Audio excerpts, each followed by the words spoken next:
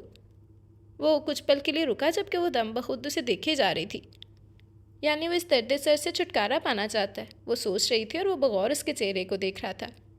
مجھے شادی نہیں کرنی، چند لمحوں کے توقف کے بعد وہ بولی تھی۔ یہاں اگر تم مجھے نہیں رکھ سکتے تو کوئی بات نہیں، میں اپنے گھر چلی جاؤں گی، وہیں رہوں گی، میرے فرض سے چھٹکارا پانے کی جو صورت تم نے نکالی ہے وہ مجھے ہرگز قبول نہیں ہے، وہ بدتمیزی سے کہتی اٹھ گئی تھی۔ تم غلط سمجھ رہی ہو، وہ بھی اٹھ گیا۔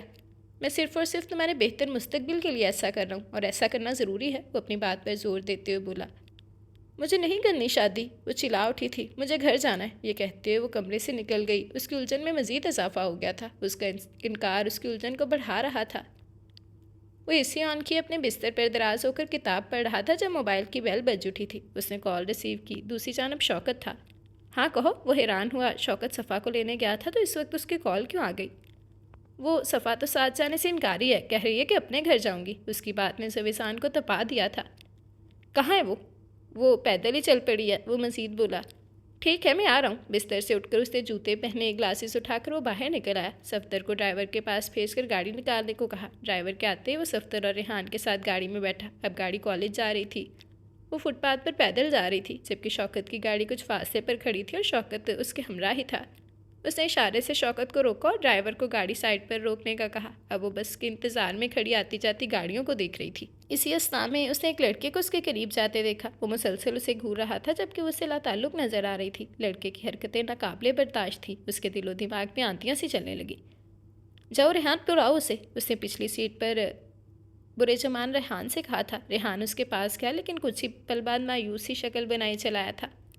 وہ نہیں آ رہی۔ وہ خود ہی گاڑی سے اترا۔ وہ اسے اپنی جانب آتا دیکھ چکی تھی لیکن انجان بن گئی۔ وہ اس کے نزدیک پہنچ گیا۔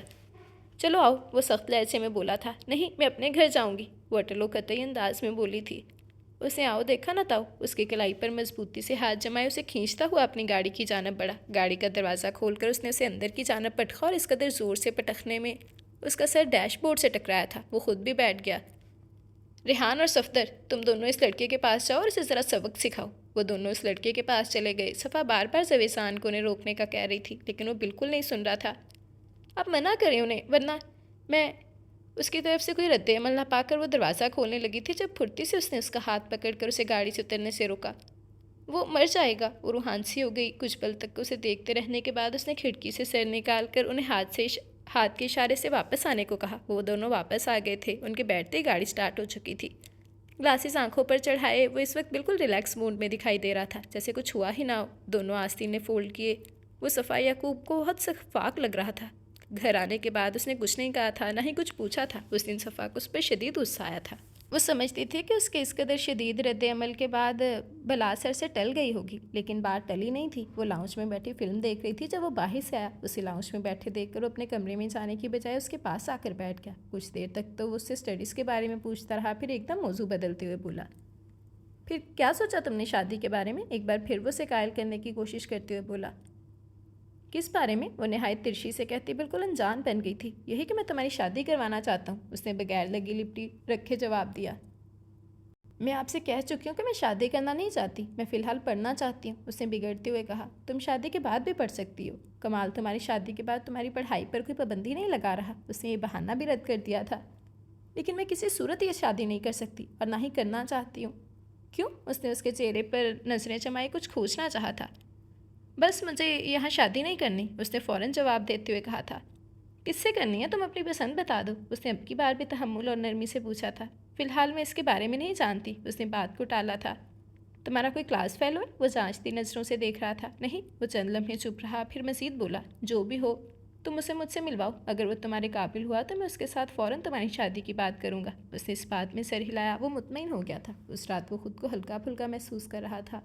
وہ جلد از جلد اس کی شادی کروانا چاہتا تھا۔ جس قسم کی زندگی وہ گزار رہا تھا اس میں ایک نوجوان کنواری لڑکی کے لیے بھلائی کی بجائے تباہی ہی تھی۔ اس کی زندگی دشمنوں کے نرخے میں گزر رہی تھی، ایسے میں وہ لڑکی کسی بڑی مصیبت میں مبتلا ہو سکتی تھی۔ آج کل اس سے اہم مسئلے نے اس کی نیندیں اڑا دی تھیں۔ ہر وقت یہ فکر کہ کالج سے آئی ہے یا نہیں، گھر پر اکیلی تو نہیں، باہر جاتے ہوئے اسے کوئی نقصان نہ پہنچائے۔ یہ سارے وہم اسے دن رات پریشان کر دیتے تھے۔ وہ عورت ذات تھی، معمولی بات بھی اس کی عزت اور اس کی ساری زندگی کے لیے تباہی بن سکتی تھی۔ وہ اس ذمہ داری سے باحسن طریقے سے سبکدوش ہونا چاہتا تھا۔ کمال اس کے بچپن کا دوست تھا، وہ دل و جان سے اس رشتے پر راضی تھا۔ سارا مسئلہ یہ لڑکی تھی، لیکن آج یہ جان کر کے وہ کسی اور میں انوالو ہے، وہ قدرے پرسکون ہو گیا تھا۔ اگر وہ کسی کو پسند کرتی تھی تو یہ بات تو شائن تھی، وہ اس کی پسند سے شادی کرنے پر تیار تھا، بشرط یہ کہ لڑکا باکردار اور پڑھا لکھا اچھے گھرانے کا ہو۔ اسے ایک نیک شریف لڑکے سے سروکار تھا۔ پسند یا ارینج میرج کے بکھیڑوں سے اس کا کوئی لینا دینا نہیں تھا۔ کچھ دن بعد وہ اس سے لڑکے سے ملوانے کی بابت پوچھ رہا تھا۔ کل میں تمہارے ساتھ جاؤں گا یا پھر اگر چاہو تو اسے یہیں لے آؤ، میں اس سے ملنا چاہتا ہوں۔ اس کی بات پر اس کے چہرے کی رنگت بدل گئی تھی۔ میں فی الحال شادی نہیں کرنا چاہتی، وہ ضد چھوڑتی ہوئی بولی تھی۔ لیکن میں تمہاری شادی کروانا چاہتا ہوں، اس لیے تم جلد از جلد اس لڑکے کو مجھ سے ملواؤ، اس نے بھی قطعیت سے کہا تھا۔ ٹھیک ہے، اگر تم اس قدر تنگ آ گئے ہو مجھ سے تو میں چلی جاؤں گی یہاں سے، اب بہانے مت بناؤ۔ تمہاری شادی کرنی ہے، یہ کرنا ہے، وہ کرنا ہے، تم تنگ آ گئے ہو مجھ سے، یہ صاف صاف کیوں نہیں کہتے کہ میں درد سر ہوں تمہارے لیے؟ اب کسی کے بھی پلے باندھ کر مجھ سے چھٹکارا چاہتے ہو، وہ چلا رہی تھی۔ میری بات سن لو، میں مر جاؤں گی پر کسی کمال سے شادی نہیں کروں گی، مجھے میرے گھر جانے بھی نہیں دیتے اور یہاں بھی رہنے نہیں دیتے، کہاں جاؤں میں آخر؟ وہ چلائی۔ وہ ایک ایک قدم بڑھاتا اس کے پاس آیا تھا اور غصے سے بھری نگاہوں سے تکتے ہوئے بولا، تمیز سے بات کرو، میں تم سے چھوٹا نہیں بڑا ہوں، اور چلاؤ مت۔ اگر تم اپنی پسند نہیں بتا رہی تو میں مجبوراً تمہیں کمال کے ساتھ ہی بیاہ دوں گا۔ نیکسٹ سنڈے میں شادی کی یہ ارینجمنٹ کروا رہا ہوں، تم کمال یا اپنی پسند میں سے ایک منتخب کر لو، نہ تو تم اپنے گھر جاؤ گی اور نہ یہاں رہو گی، وہ قطعی لہجے میں بولا تھا۔ میری پسند پر تم آگ بگولا ہو جاؤ گے، مجھے پتہ ہے کہ تم میری پسند قبول نہیں کرو گے، وہ ایک ایک لفظ چبا چبا کر بولی تھی۔ میں تم سے پہلے ہی کہہ چکا ہوں کہ میں تمہاری پسند کو ترجیح دوں گا، وہ اب کی بار نرمی اختیار کرنے لگا تھا۔ اس کی آنکھوں میں چند پل دیکھتی رہی، پھر بے خوفی سے بولی تھی، میری پسند تم ہو، میں تم سے شادی کرنا چاہتی ہوں۔ اس کے الفاظ نے سامنے کھڑے مرد کو بت بنا دیا تھا، اس کے حواس جیسے اس کا ساتھ چھوڑ گئے تھے۔ اس نے اپنے حواس کو کنٹرول کرنے کی حتی المقدور کوشش کی تھی، سینے میں رکا سانس بحال کرتے ہوئے بولا، نیکسٹ سنڈے کمال کے ساتھ تمہارا نکاح، میں بھاگ جاؤں گی پر یہ شادی نہیں کروں گی، وہ اس کی بات کاٹتے ہوئے پرسکون انداز میں گویا ہوئی تھی، وہ انتہائی بے خوف لگ رہی تھی۔ آئندہ تمیز سے بات کرنا مجھ سے، آپ کہہ کر مخاطب کرنا، تم لفظ زبان پر نہ آئے، اور یوں اگر آنکھوں میں آنکھیں ڈال کر تم نے بات کی نا تو مجھ سے برا کوئی نہ ہوگا، تب بھی میں کہوں گی کہ میں آپ کے سوا کسی سے شادی نہیں کروں گی۔ اس کی ہٹ درمی کے جواب میں وہ بڑی رکھائی سے بولا تھا، میں کسی سے بھی کر لوں گا پر تم سے ہرگز نہیں، تو بس مجھے میرے حال پر چھوڑ دو۔ کیا چاہتی ہو تم؟ وہ اس کے قریب کھڑا اس سے پوچھنے لگا۔ مجھے تمہارے ساتھ رہنا ہے، اس نے اپنی نظریں دیوار پر جمائے جواب دیا تھا۔ میرے ساتھ رہنے میں تمہیں کیا ملے گا سوائے موت کے، بیوگی کے غم کے؟ تم میرے مسائل میں اضافہ کر رہی ہو، میں پہلے ہی پریشان ہوں، میری پریشانی کو مت بڑھاؤ، میں شادی ہی نہیں کر رہا۔ وجہ یہ ہے کہ میں نہیں چاہتا کہ کل کل آنکھوں میری وجہ سے میری بیوی، میرے بچوں کو گھسیٹا جائے۔ اب میں اکیلا جو جی رہا ہوں تو بے فکری سے جی رہا ہوں، مجھ پر یہ ذمہ داری نہیں ہے کہ میرے پیچھے میری بیوی بچوں کا کیا ہوگا، یہ بات تمہاری سمجھ میں آ جانی چاہیے۔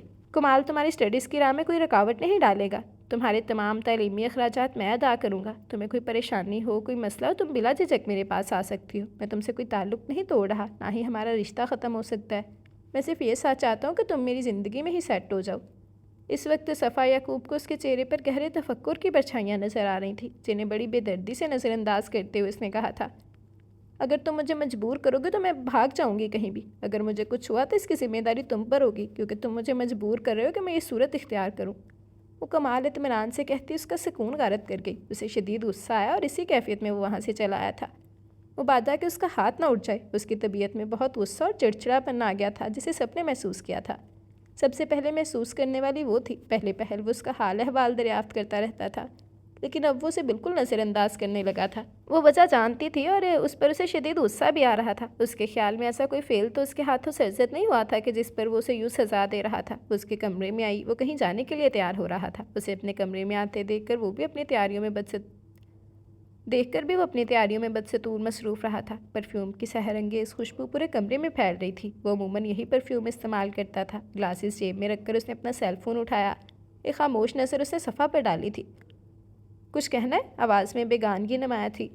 میری فیس کل لاسٹ ڈیٹ ہے، اس نے دھیرے سے کہا۔ اندرونی جیب سے پرس نکال کر اس میں سے 500 کے نوٹ نکال کر اس نے اس کی طرف بڑھائے تھے، اس نے بغیر جھجک کے لے لیے تھے۔ پرس اس نے جیکٹ کی جیب میں واپس ڈالا تھا۔ کہیں جا رہے ہو؟ اس کی تیاری کو دیکھ کر اس نے مسکراتے ہوئے بڑے اشتیاق سے پوچھا تھا۔ کڑے تیور سے اسے دیکھتے ہوئے اس کے قریب جا کر بولا، کہا تھا نا میں نے کہ تمیز سے بات کرنی ہے، بڑوں سے بات کرنے کی تمیز نہیں ہے تمہیں؟ کتنے بڑے ہو مجھ سے جو ہر وقت روب جماتے رہتے ہو؟ یہ مت کرو، وہ مت کرو، یہ کپڑے مت پہنو، یہاں مت رہو، اس طرح سے مت بولو، تمیز سے بات کرو۔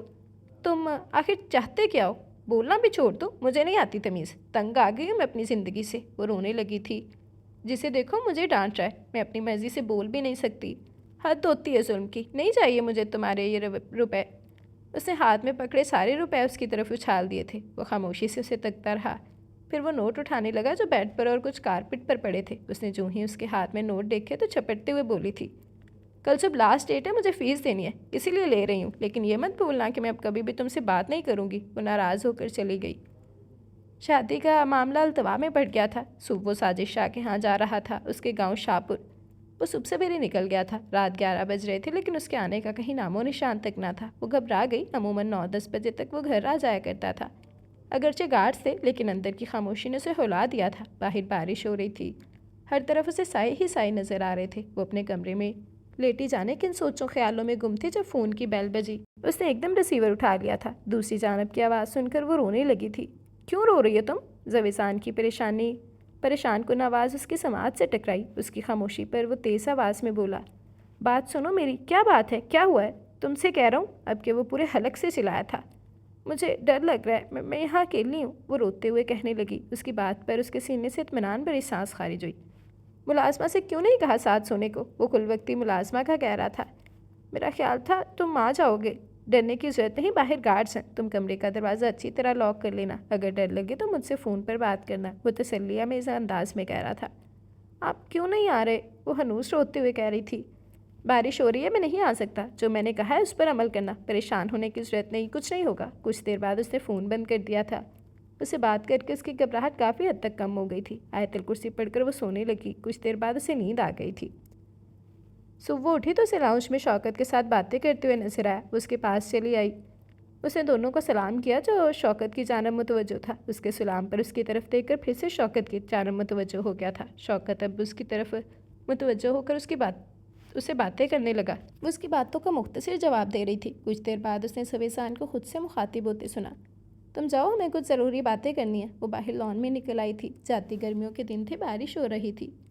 آج کل موسم کچھ زیادہ ہی خوشگوار ہو گیا تھا۔ اسے کچھ دنوں سے بدلا ہوا یہ موسم بہت اچھا لگ رہا تھا۔ وہ سارا دن بارش میں کھڑی بھیگ رہی ہوتی۔ اس وقت بھی وہ پچھلے لان میں بارش میں چہل قدمی کر رہی تھی۔ بارش کی بوندیں اس کے چہرے کو بھگو کر اس کی روح تک کو تر و تازہ کر رہی تھیں۔ گلاس ونڈو سے دیکھتے زویسان نے پردہ کھینچ لیا اور ملازمہ کو اسے بلانے بھیج دیا۔ کچھ دیر بعد وہ اس کے کمرے میں آئی تھی لیکن لباس تبدیل ہی تھا۔ تمہاری ٹیچر نے شکایت کی ہے تم اپنی اسٹڈیز پر توجہ نہیں دے رہی ہو۔ کیوں ہے ایسا؟ وہ سگریٹ ہونٹوں میں دبائے لائٹر سے اسے جلانے لگا، پھر ایک گہرا کش لے کر اسے جواب طلب نگاہوں سے دیکھا۔ ایسا کچھ نہیں ہے، میں پڑھ تو رہی ہوں، اس نے کمزور سی آواز میں جواباً کہا تھا۔ اب کے ٹیسٹ میں تمہارے کتنے مارکس تھے؟ اس کا دل دھک سے رہ گیا۔ سب کے کم مارکس تھے، صرف میرے نہیں۔ اب کی بار کمزور سا بہانہ بنایا گیا تھا۔ میں سب کے متعلق نہیں پوچھ رہا، صرف تمہارے متعلق پوچھ رہا ہوں۔ تمہیں پتہ ہے کہ تمہارے ایگزامس ہونے والے ہیں، اگر یہی حال رہا تو کیا پڑھو گی تم؟ وہ خاموش رہی تھی۔ بیٹھ جاؤ یہاں، اس نے کرسی کی طرف اشارہ کرتے ہوئے کہا۔ اس کے بیٹھتے ہی بولا، کیا مسئلہ ہے تمہیں؟ اگر تمہیں پرابلم ہے تو میں ٹیوشن رکھ دیتا ہوں، یہ پڑھائی کو لائٹلی لینا ٹھیک نہیں۔ ایسا کچھ نہیں ہے، اس نے تردید کرتے ہوئے کہا۔ یقیناً میں سما نے شکایت لگائی ہوگی، وہ جلتی ہیں مجھ سے، ہمیشہ کلاس میں مجھے ڈانٹتی ہیں۔ انہیں تو بہانہ چاہیے میری بے عزتی کا۔ اگر میں نے خراب ٹیسٹ دیا تو کیا ہوا، سب کا ٹیسٹ خراب ہوا تھا۔ مجھے پتہ ہے انہیں سارا غصہ سر رضوان کا ہے، وہ مجھ پر زیادہ توجہ دیتے ہیں، وہ مجھ سے بہت محبت کرتے ہیں اور وہ یہ برداشت نہیں کر سکتی۔ وہ چاہتی ہیں کہ سر رضوان صرف اور صرف ان پر توجہ دیں، اتنا سج دھج کر ان کے لیے آتی ہیں۔ وہ بغیر رکے بولے چلی جا رہی تھی، اس کے صبر کا پیمانہ لبریز ہوا تھا۔ میں تم سے مس ہما کے موضوع پر بات نہیں کر رہا، میں تمہیں اسٹڈیز کے بارے میں بات کر رہا ہوں۔ آئندہ اگر تمہارا ٹیسٹ اس قدر بکواس اور تھرڈ کلاس ہوا تو میں تمہاری پڑھائی کا سلسلہ بند کر دوں گا۔ سائڈ ٹیبل کی طرف بڑھ کر اس نے کچھ پیپرز نکالے اور پھر اس کے قریب آ کر وہ پیپرز اس نے اس کے ہاتھ میں تھمائے تھے۔ یہ ہے تمہارا ٹیسٹ۔ اس کی نظر صفحات پر پڑی۔ مس ہما جلتی ہیں تم سے، وہ طنزیہ انداز میں بولا۔ سر رضوان کی بجائے اگر تم اپنی پڑھائی پر توجہ مرکوز کر دو تو بہتر ہوگا۔ اس کے جملے نے اسے اچھا خاصا تبا دیا۔ اس نے جھٹکے سے سر اٹھایا اور کہنے لگی، کیا مطلب ہے میں سر رضوان پر کیوں توجہ دوں گی؟ آخر سمجھ کیا رکھا ہے آپ نے مجھے تو لگتا ہے کہ آپ کا ہی مس کے ساتھ کوئی چکر ہے، جب بھی ان کے ورگلانے پر آپ یوں الزامات سمیت غصہ ہو رہے ہیں۔ مس رخشندہ کی بات پر یقین کر لیا، اور جو میں کہہ رہی ہوں اس پر رتی برابر یقین نہیں آیا آپ کو؟ میں اس کی شکایت لگاؤں گی کہ وہ ہمیں صحیح نہیں پڑھاتی، صرف اپنے فیشن اور سر رضوان پر توجہ دیتی ہیں، ہماری پڑھائی پر نہیں۔ غصے سے اس کا چہرہ لال بھبوکا ہو رہا تھا۔ آئندہ مجھے کوئی شکایت نہیں ملنی چاہیے، اگر تمہارا یہی حال رہا پڑھائی میں تو میں تمہارا کالج جانا بند کر دوں گا، بعد میں مجھے کوئی الزام نہ دینا، ایسا کرنے پر تم مجھے مجبور کرو گی۔ اس کے دھمکانے پر وہ کچھ دل ملاتی ہوئی اس کے پاس سے ہٹ گئی تھی۔ وہ کالج سے واپسی پر رقبی سیٹ پر بیٹھی اپنی گود میں دھری کتابوں پر انگلی سے لکیریں کھینچ رہی تھی جب گاڑی ایک 5 اسٹار ہوٹل کے سامنے سے گزری تو بے ساختہ اس کی نظریں ہوٹل کے گلاس ڈور سے نکلتے زویزان پر پڑی۔ وہ اکیلا نہیں تھا، اس کے ہمراہ نگین بھی تھی۔ وہ دونوں کار کی جانب بڑھے تھے، ریحان اور صفدر بھی ان کے ہمراہ تھے۔ غصے کی ایک شدید لہر اس کے تن بدن میں اٹھی تھی۔ اس دن وہ سارا دن غصے کی کیفیت میں مبتلا رہی تھی، لیکن کچھ ہی دن بعد وہ اس بات کو بھول بھال گئی تھی۔ وہ باہر لان میں بیٹھا اخبار پڑھ رہا تھا جب وہ اس کے پاس آئی تھی۔ اس نے ایک سرسری نگاہ اس پر ڈالی، پھر اخبار میں گم ہو گیا تھا۔ مجھے کچھ رقم چاہیے، اخبار ہٹا کر اس نے کچھ پل استفہامی نظر سے دیکھا، پھر اپنی جیب کی شرٹ سے رقم نکال کر اس کے حوالے کی۔ 1000 اور، اس نے گننے کے بعد مزید مانگے۔ اس نے 1000 کا نوٹ نکال کر اس کے ہاتھ میں تھما دیا۔ مجھے شاپنگ کرنے جانا ہے، کسی کے برتھ ڈے کے لیے گفٹ لینا ہے، کس کے ساتھ جاؤں؟ وہ بالکل فریش موڈ میں تھی۔ شوکت آنے والا ہے، اس کے ساتھ چلی جانا، چائے کا کپ اٹھا کر اس نے کہا۔ پر مجھے آپ کے ساتھ جانا ہے، مجھے ضروری کام ہے، تم شوکت کے ساتھ چلی جانا، وہ رقم اس کو واپس دینے لگی۔ بس مجھے نہیں جانا۔ اس کا ہاتھ بڑھتا نہ دیکھ کر رقم ٹیبل پر رکھ کر مڑنے لگی تو وہ بولا، ٹھیک ہے تم تیار ہو جاؤ، میں جا رہا ہوں تمہارے ساتھ، دوپٹہ بڑھا لو۔ ساتھ ہی تنبیہ کرتے ہوئے بولا تھا۔ وہ خوشی خوشی بڑا دوپٹہ پہنے اس کے ساتھ بازار چلی آئی۔ اس نے ایک شرٹ اور ایک پرفیوم خرید کر اس کی پیمنٹ کی۔ وہ خاموشی سے اس کی خریداری کو دیکھ رہا تھا۔ وہ کسی میل فرینڈ کے لیے خرید رہی تھی۔ وہ جو اس سے 4000 روپے ہتھیا چکی تھی، ان روپیوں میں اس نے کسی کے لیے گفٹ خریدا تھا۔ اتنی دیدہ دلیری آج تک اس نے کسی میں نہیں دیکھی تھی۔ گاڑی میں بیٹھتے ہی اس کے پاس کسی کی کال آئی تھی۔ ہاں میں آ رہا ہوں کچھ دیر میں۔ ٹھیک ہے، کس وقت تک رہو گی وہاں؟ ہاں بس آ رہا ہوں۔ Only 20 minutes. اس کا لہجہ صفائی یعقوب کو بہت خوشگوار محسوس ہوا تھا۔ یہ آپ کا گفٹ؟ اس نے گفٹ پیک اٹھا کر ٹیبل پر رکھ دیے تھے جبکہ وہ حیران نظروں سے کل خریدنے والے پیکٹ شدہ گفٹ کو دیکھ رہا تھا۔ وہ شوکت بھائی نے مجھے آپ کی ڈیٹ آف برتھ بتائی تھی تو میں نے آپ کے برتھ ڈے پر آپ کے لیے گفٹ خریدا، اس نے وضاحت دی تھی۔ وہ اس گفٹ کو دیکھتا رہ گیا۔ یہ کسی کو دیے جانے والا ایسا پہلا گفٹ تھا، خود اس بندے کے پیسوں سے خریدا گیا تھا۔ Thank you. کچھ پل بعد اس نے بشاشت سے اس کا شکریہ ادا کیا تھا۔ تم نے میرے لیے اتنا قیمتی تحفہ خریدا، اس کے لیے ایک بار پھر شکریہ۔ وہ مسکرا رہا تھا۔ آپ کو پسند آیا؟ وہ سادگی سے پوچھنے لگی۔ ہاں بہت۔ وہ ہنوز مسکرائے جا رہا تھا۔ آپ ہنس کیوں رہے ہیں؟ لگتا ہے آپ کو پسند نہیں آیا، اسے شک کی نظر سے دیکھتے ہوئے دریافت کیا۔ مجھے بہت پسند آیا، اتنا اچھا گفٹ کسی کو بھی پسند آ سکتا ہے، اسے گفٹ کھولتے ہوئے اسے مطمئن کرنا چاہا۔ ریلی؟ اس نے اشتیاق سے پوچھا۔ بالکل۔ پرفیوم نکال کر اس نے خود پر سپرے کیا۔ وہ خوش ہو کر اس پرفیوم کی سحر انگیز خوشبو پر مزید روشنی ڈالنے لگی تھی۔ اس کے امتحان ہونے والے تھے، وہ دل جمی سے پڑھائی کر رہی تھی۔ ابھی وہ بیٹھی پڑھ رہی تھی جب ملازم زویزان کا پیغام لایا تھا۔ صاحب آپ کو بلا رہے ہیں۔ وہ کتاب بند کر کے کمرے سے نکلی۔ سفورہ خالہ، زویزان بھائی کہاں ہیں؟ گراؤنڈ صاف کرتی سفورہ خالہ سے اس نے دریافت کیا تھا۔ ڈرائنگ روم میں، کہہ کر وہ کچن میں چلی گئی تھی جبکہ وہ ڈرائنگ روم میں چلی آئی۔ اندر داخل ہوتے اسے زویزان کے ہمراہ ایک اچھا خاصا خوش شکل نوجوان بیٹھا نظر آیا۔ آؤ بیٹھو، زویزان نے کچھ فاصلے پر رکھے صوفے کی طرف اشارہ کرتے ہوئے کہا۔ وہ سنچو پنچ میں مبتلا بیٹھ گئی، لیکن بیٹھنے سے پہلے وہ سلام کر چکی تھی جس کا جواب نوجوان نے بڑی پرجوش مسکراہٹ کے ساتھ دیا تھا۔ یہ کمال ہے اور کمال یہ صفا ہے، وہ ان دونوں کا تعارف کروا رہا تھا۔ اچھا تو اس لیے مجھے بلوایا ہے؟ دل ہی دل میں پیچھو تاپ کھاتی وہ بولی تھی۔ مجھے کچھ کام ہے۔ وہ ایک دم اٹھی اور چلی گئی تھی جبکہ زویزان شرمندہ سا حیران و پریشان ہو کر کمال کو دیکھ رہا تھا۔ کمال کے جاتے اس نے خوب لٹارا۔ یہ کیا حرکت تھی؟ اگر تم کچھ دیر بیٹھ جاتی تو کیا ہو جاتا؟ وہ ایک اچھا انسان ہے۔ اس کی بات کے جواب میں وہ ایک دم کہنے لگی، تو میں کیا کروں اس اچھے انسان کا؟ اسے میڈل دوں اس کی اچھائی پر یا اسے برا بتاؤں یہ کہہ کر کہ بھائی تم اچھے کیوں ہو، برے بن جاؤ؟ اس کے اس جواب پر وہ خاموشی سے اسے دیکھتا رہا۔ کچھ دیر بعد کمال کی کالز کا سلسلہ شروع ہو گیا تھا۔ اس کے فونز آ رہے تھے۔ وہ اس سے بات کرنا چاہ رہا تھا لیکن وہ اس سے کسی صورت بات کرنے پر تیار نہ تھی۔ ایک دن اس نے اچھی خاصی عزت افزائی کی تھی۔ آپ روز روز کیوں فون کرتے ہیں جبکہ میں آپ سے بات نہیں کرنا چاہتی؟ میں آپ سے دوستی کرنا چاہتا ہوں، بات کرنے میں حرج کیا ہے؟ آپ خواہ غصہ کیوں ہو رہی ہیں؟ اس نے نرمی سے کہا تھا۔ میں آپ سے بات نہیں کرنا چاہتی، آپ میرا پیچھا چھوڑ دیں۔ حد ہوتی ہے بدتمیزی کی، سمجھ نہیں آتی آپ کو ایک بات؟ دنیا میں صرف میں واحد لڑکی نہیں ہوں۔ گرلز کالج جائیے، وہاں بہت سے مل جائیں گی آپ کو۔ سر پر ہیلمٹ ضرور پہن کر جائیے گا ورنہ گنجے بھی ہو سکتے ہیں آپ۔ مشورے کے ساتھ ہی اس نے فون بند کر دیا تھا۔ شام کو وہ اس کے سامنے تھی۔ آپ کا دوست مجھے تنگ کر رہا ہے، اسے سمجھائیں ورنہ میں اس کا سر توڑ دوں گی۔ آپ نے جو ڈیوٹی اس کے سم میں لگائی ہے اس سے فارغ کر دیں اسے، ورنہ میں اپنے گھر چلی جاؤں گی۔ بلکہ میں گھر کیوں جاؤں، اس سے اچھا تو گلریز ہے، میں گلریز کے ساتھ چلی جاؤں گی۔ اگر وہ مجھے مار کر میری جائیداد ہتھیا بھی لیتا ہے تو اس میں برائی کیا ہے، میرا کزن ہے وہ، اگر مرتے مرتے اس کے کام آ گئی تو ثواب بھی ملے گا مجھے۔ وہ نان اسٹاپ بولے جا رہی تھی جبکہ وہ ٹی وی پر نیوز سن رہا تھا۔ آپ سے کہہ رہی ہوں میں، وہ اس کی عدم دلچسپی نوٹ کرتے ہوئے تیز آواز میں بولی۔ وہ نظریں ہنوز ٹی وی پر جمائے بولا، کمال میں کیا برائی ہے، اسے تم اچھی لگی ہو، اور اگر وہ مجھے اچھا نہیں لگتا۔ اس کی بات کاٹ کر وہ برہم ہو کر بولی تھی، ٹھیک ہے آئندہ وہ تمہیں تنگ نہیں کرے گا، منع کر دوں گا میں اسے۔ اس کی بات پر وہ خاموش ہو گئی تھی، اور واقعی کچھ دنوں میں ہی اس نے اطمینان کا سانس لے لیا تھا، اس نے اس کا پیچھا چھوڑ دیا تھا۔ کمال والا مسئلہ حل ہو گیا تھا، لیکن ایک دوسری پریشان کن صورتحال پیدا ہو گئی تھی۔ ایک دن وہ اسے اپنے ساتھ باہر لے گیا، وہ کچھ حیران سی تھی پر تیار ہو کر اس کے ساتھ چل دی۔ کینٹ کے علاقے میں ایک شاندار بنگلے کے گیٹ کے اندر پورش میں جب گاڑی لاک کر کے وہ اترے تو تحیر کے عالم میں اس کے پیچھے داخلی دروازے کی جانب بڑھی تھی۔ وہ جس کسی کا بھی گھر تھا بہت شاندار تھا۔ وہ ڈرائنگ روم میں اویسا پینٹنگ کو دیکھ رہی تھی جبکہ وہ موبائل پر شوکت سے بات کر رہا تھا۔ آج ہی بھجوا دو نے، ہاں صفورہ خالہ کو بھی۔ موبائل آف کر کے اس نے اس کی سوالیہ نظروں میں سرسری جھانک کر موبائل شرٹ کی جیب میں ڈالا۔ اس کی خاموشی پر وہ خود ہی بولی تھی، یہ گھر کس کا ہے؟ اس کے سوال کے جواب میں وہ کچھ پل تو خاموش رہا، پھر سگریٹ سلگھا کر اس کا گہرا کچھ لے کر بولا تھا، تم رہو گے یہاں، صفورہ خالہ بھی ہوں گی تمہارے پاس، اس کے علاوہ ریحان اور صفتر بھی یہاں ہوں گے، یہاں تمہیں کوئی تکلیف نہیں ہوگی، میں یہاں آتا رہوں گا۔ وہ شوق کی کیفیت میں مبتلا یکٹک اسے دیکھ رہی تھی۔ زویزان کو اس کی آنکھوں میں نمی دکھائی دی تھی۔ یہاں تمہیں کوئی پرابلم نہیں ہوگی، وہ اسے بہلا رہا تھا۔ اتنا بڑا دھوکہ کیا تھا اس نے اس کے ساتھ، اسے کانوں کان خبر تک نہ ہونے دی اور اسے یہاں لے آیا۔ وہ اسے بتا کر بھی تو لا سکتا تھا۔ کچھ رقم نکال کر اس نے اس کی طرف بڑھائی جسے بڑے روکھے انداز سے اس نے لینے سے انکار کر دیا اور وہاں سے چلی گئی۔ اسے پتا تھا کہ وہ ناراض ہوگی، لیکن ایسا کرنا ضروری تھا۔ وہاں رہنا اس کے لیے ٹھیک نہیں تھا، وہاں بھانت بھانت کے لوگوں کا آنا جانا تھا، اسے وہاں کسی صورت نہیں رکھ سکتا تھا۔ وہ باہر لان میں آیا، وہ سر جھکائے خاموش بیٹھی تھی۔ وہ پودوں کے پتے نوچ رہی تھی، اس نے ایک نگاہ بھی اس پر نہیں ڈالی تھی۔ سلطان گاڑی سٹارٹ کر چکا تھا۔ وہ گہری نظر اس پر ڈالتا گاڑی میں بیٹھ گیا تھا۔ گاڑی کے نکلتے ہی وہ گاڑی کو تکنے لگی اور پھر پھوٹ پھوٹ کر رونا شروع کر دیا۔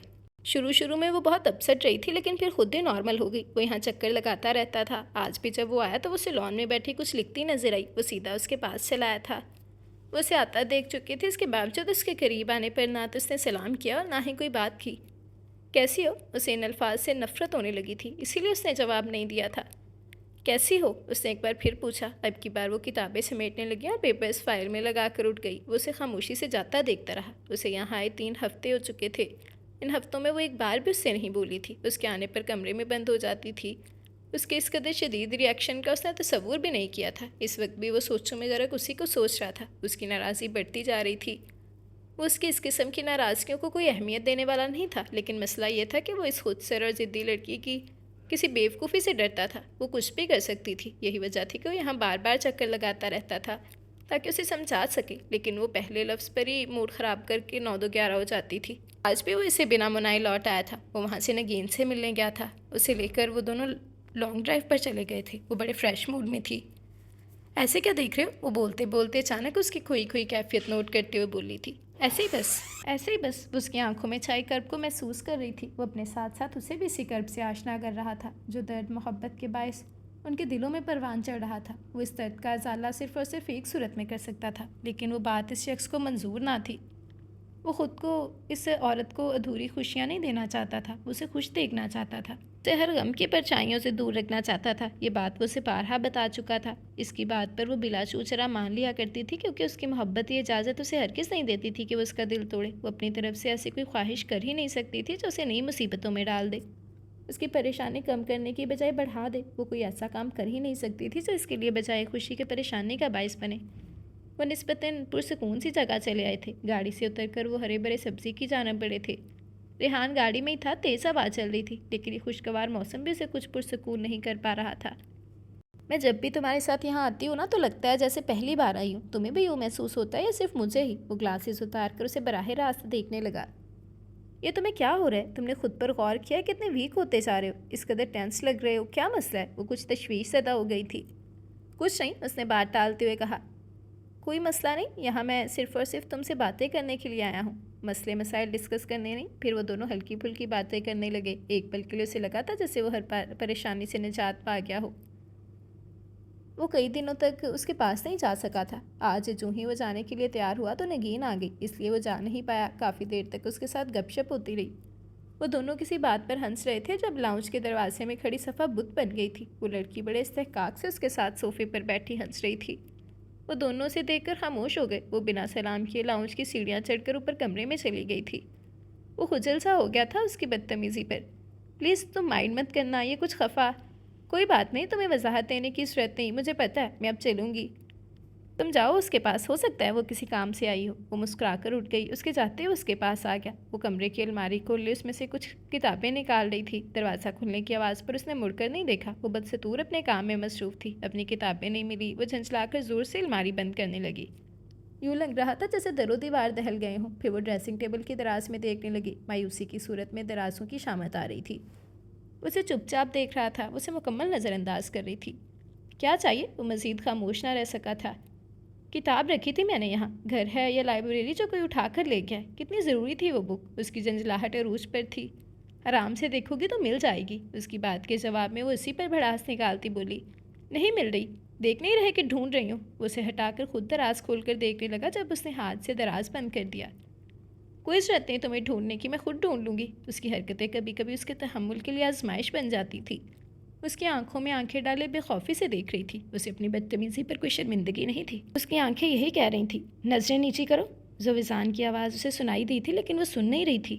میں کہہ رہا ہوں نظریں نیچی کرو۔ زور کا تھپڑ اس کے چہرے پر رسید کرتے ہوئے بولا، اگر تمیز نہیں ہے تو آ جائے گی۔ بجائے شرمندگی اور ندامت کے وہ چلا اٹھی تھی، کروں گی بدتمیزی؟ سارا دن تم آوارہ گردیاں کرتے رہتے ہو، اس کے ساتھ ہوٹلنگ کرتے ہو، تفریح کرتے ہو۔ تم نے کبھی میرے بارے میں سوچا کہ میں بھی انسان ہوں؟ میں بھی تنہائی سے اکتا جاتی ہوں۔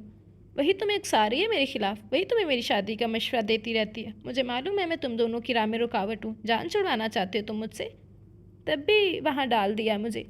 کتنے گھنے ہو تم، میری موجودگی میں تو کبھی نہیں آتی تھی، میرے جاتے تم دونوں کی ملاقاتیں گھر پر ہونے لگی۔ تمہیں میری فکر، میری پرواہ نہیں ہے اپنی۔ میں کروں گی بدتمیزی، میں ادھر ادھر دیکھتے ہوئے وہ پھر سے کہنے لگی تھی، میں گلریز کے ساتھ شادی کر رہی ہوں، اگر تمہارے پاس ٹائم ہو تو دعوت میں آ جانا، میں کارڈ بھجوا دوں گی۔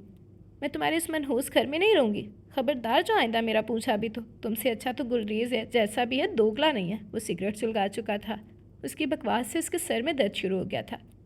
گلریز سے بہتر کمال ہے، اگر تم کمال سے شادی نہیں کرنا چاہتی تو میں کسی بھی دوسرے بندے سے تمہاری شادی کروا دوں گا۔ گلریز کے پاس اگر تم گئی تو تمہاری ٹانگیں توڑ کر میں تمہیں ہمیشہ کے لیے گھر میں بٹھا دوں گا۔ اس کے قطعی انداز پر وہ قطعیت سے بولی تھی۔ تو پھر سن لو تم، اگر میں شادی کروں گی تو صرف تم سے، ورنہ نہیں، یہ میرا آخری فیصلہ ہے۔ اس کے خود سے لہجے پر وہ آگ بگولا ہوتے ہوئے بولا تھا، میں تمہیں ہرگز نہیں اپناؤں گا، کیوں کر اگر میں نے کبھی شادی کا ارادہ کر بھی لیا تو صرف نگین سے کروں گا۔ میں 15-16 برس سے محبت کرتا چلا آ رہا ہوں اس سے، تمہاری طرح جمعہ 8 دن کی محبت نہیں جو پل بھر میں ختم ہو جائے گی۔ میں تم سے محبت نہیں کرتا، وہ محبت جو تم مجھ سے چاہتی ہو۔ چیخنے چلانے کی بجائے ٹھنڈے دماغ سے سوچو، ساری زندگی کو آگ میں جھونکنے کی بجائے اپنے بہتر مستقبل کے لیے اچھا فیصلہ کرو۔ آئندہ میں تمہاری زبان سے نگین کے خلاف کچھ نہ سنوں۔ تم جنگل میں نہیں رہتی، جنگلیوں والی حرکتیں چھوڑ دو۔ نگین سے محبت کے انکشاف پر وہ دل کھول کر روئی تھی۔ اس نے واضح الفاظ میں اس کی محبت کا اعتراف، جبکہ یعقوب کی محبت کو ریجیکٹ کیا تھا۔ وہ اس کی باتوں پر شاکڈ رہ گئی تھی۔ وہ کسی اور سے یوں دیوانہ وار محبت کر سکتا ہے، اس نے کبھی تصور بھی نہ کیا تھا۔ وہ خلاف معمول کچھ دن تک بہت خاموش رہی تھی۔ اس کی خاموشی دنوں پر محیط ہوتی جا رہی تھی۔ اس خاموشی کو زویزان سمیت سب نے ہی محسوس کیا تھا، لیکن کسی نے کچھ پوچھا نہ تھا۔ وہ میرے لیے مسئلہ بنا رہی ہے، تم نہیں جانتی وہ میری نرمی کو کچھ اور ہی انداز میں لے رہی ہے، اس نے مجھے ٹینس کر رکھا ہے۔ وہ کسی کے ساتھ بھی شادی پر راضی نہیں ہو رہی سوائے میرے۔ میں اس کی کم سنی اور اس کی نادانی سے ڈرتا ہوں۔ وہ اس قدر بیوقوف ہے کہ کچھ بھی کر سکتی ہے۔ وہ میری پریشانی بڑھا رہی ہے۔ نگین اس کے چہرے پر الجھن دیکھ رہی تھی۔ تم اسے اچھی طرح سمجھانے کی کوشش کرو، ہو سکتا ہے کہ وہ سمجھ جائے۔ نگین اس کی پریشانی محسوس کر رہی تھی، اسی لیے خود بھی متفکر سی ہو گئی تھی۔ بات سمجھنے کی حد سے نکل گئی ہے، وہ کچھ سمجھنا نہیں چاہتی، اس پر میری کوئی بات اثر نہیں کر رہی۔ وہ مایوسانہ انداز میں بولا تھا، ٹھیک ہے میں کوشش کرتی ہوں، ہو سکتا ہے کہ میری بات اس کی سمجھ میں آ جائے۔ نگین فیصلہ کن انداز میں بولی تو زویزان نے ایک دم اس کی بات کاٹ کر کہا، نہیں تم نہیں جاؤ گی، وہ تمہیں کچھ الٹا سیدھا بولے تو میں برداشت نہیں کر پاؤں گا، وہ میرا مسئلہ ہے، میں خود ہی اسے ہینڈل کر لوں گا۔ اس نے اس بات میں سر ہلایا اور پھر وہ مزید کچھ کہنے کا ارادہ ترک کر کے اپنے ڈیرہ اسماعیل خان خالہ کے گھر جانے کا بتانے لگی تھی۔